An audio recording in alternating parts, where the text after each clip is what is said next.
Business startup lawyer. How do you find a good one? How do you find one that's going to keep you out of trouble, that allow you to have a little bit of risk, but not over the top? We're going to hit it.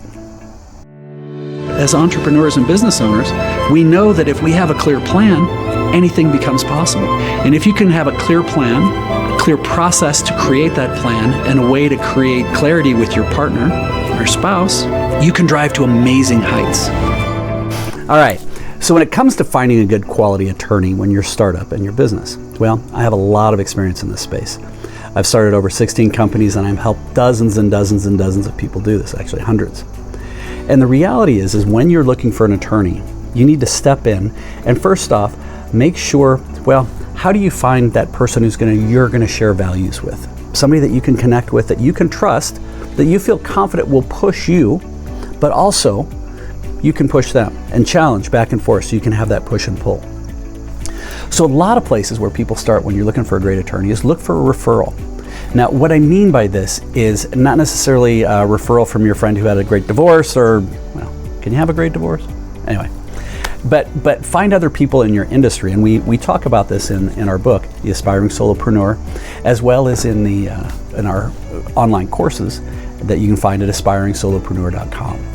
But find other people who are currently in the industry and approach them and talk to them and say, hey, I'm curious, what do you like about your business? There's a whole bunch of questions we can do around that. And then ideally, you can get them to start helping you find and vet great people to be working with. And this is where, hey, do you have an attorney?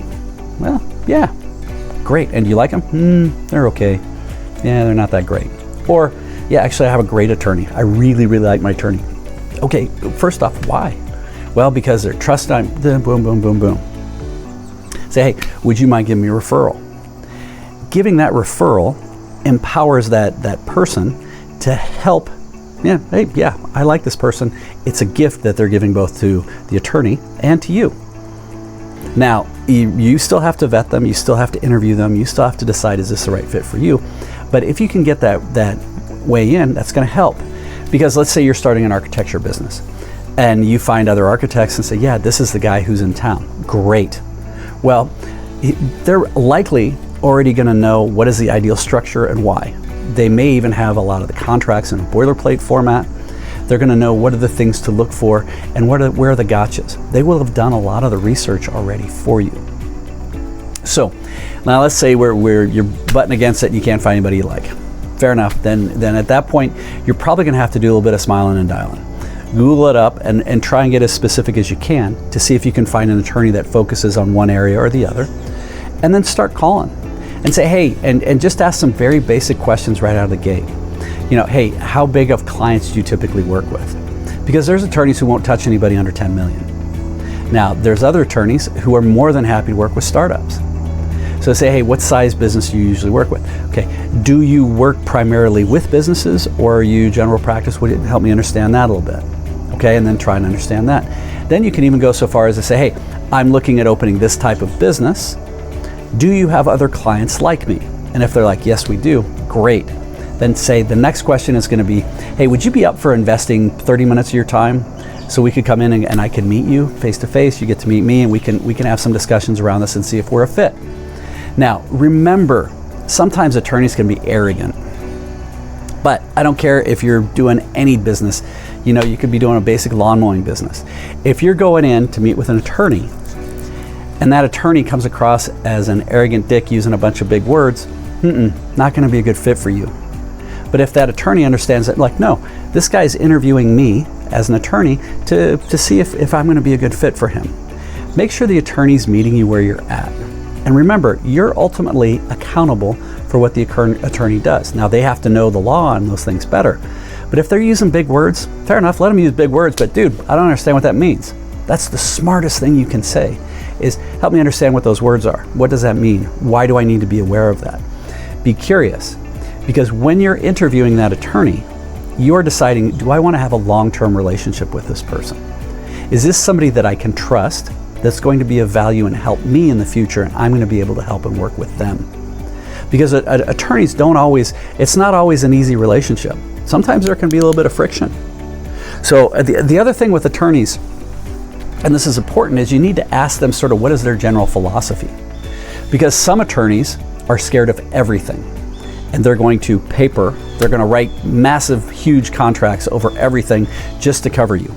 And it's over and over and over, and it's just like, oh my God, my head's exploding because there's so much shit here, and nobody's gonna sign this because it's way too much of a challenge. So the way I like to look at it with attorneys, and we talk about it here in the book, is when you're asking the attorney, hey, what are the things that I absolutely have to have? Like, I need those to just be legal. Make sure you understand those, and then how much is that gonna cost? What's a rough estimate, range, and timing? The next question is, once you understand that, is going to be, okay, what are the things that realistically I should have? And this is where they're likely going to be able to introduce you to other people, like the small business accountant and small business insurance people. They're going to help you be able to create that, because they should have a good network, and they should be opening their network for you. If they don't think of that automatically, don't be afraid of asking them for it. And then lastly, what are the things that would be really nice to have? And you can help understand those, but you're going to be able to start to understand what is the risk tolerance, what is the risk awareness of that individual attorney, because some attorneys are super risk adverse, some are going to be more off the cuff. Traditionally, most entrepreneurs are a little more off the cuff, so make sure you're getting covered. And I'm not giving you legal advice, but you have to be confident that what you're engaging with this attorney is going to help you there. So the last thing is to go through and make sure, hey, is there anything else I should be asking? One of the key things an attorney is supposed to be there for is to help you avoid blind spots, so you don't get bit, so you don't get clobbered by something that you weren't aware of. So when they start to help you with those things, hey, what are the blind spots? What else should I be asking?